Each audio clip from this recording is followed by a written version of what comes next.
Hi, John Maxwell here. Welcome to Minute with Maxwell. I wrote a book entitled How Successful People Think.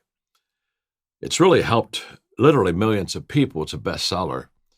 But I wanted to kind of tell you a story behind the book, and that is when my father and mother were celebrating their 50th anniversary, our entire family went to Hawaii for a week. And my father and I talked one night when everybody else went to bed, and I shared with him that he was such a good thinker and so positive in his thinking. And how did he become so positive? And what he told me that night was fairly life-changing to me. He said, John, he said, I'm not naturally a positive person. He said, I'm kind of melancholic. And he said, honestly, if anything, I'm a little bit naturally bent to a little bit of negativism. But he said, when I was a young man in a little town in Ohio, he said, there weren't very many successful people, but I happened to do chores for one family that seemed to do very well.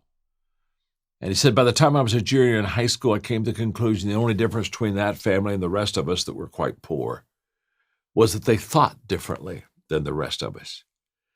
And he said, from that time on, I spent a lot of time working intentionally on thinking, not only positively, but just thinking in ways that would add value to me and add value to others.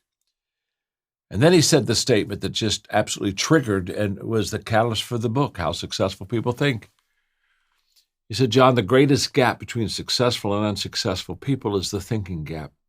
I'm not talking about IQ. I'm talking about successful people think differently than unsuccessful people. And because they think differently than unsuccessful people, it controls their behavior, which determines their life. That night after our conversation, I went to my hotel room, stayed up all night with a legal pad and my 4-color pen, and I began to put down the thoughts that just became the book on how successful people think. So when you read the book, and I can tell you, it is a life changer. I talk about 11 ways that successful people think that are different than unsuccessful people. When you read the book, I just wanted you to know the story behind the book. It's a good story. It's from my father to me and now to you. Thanks for being with me today on Minute with Maxwell.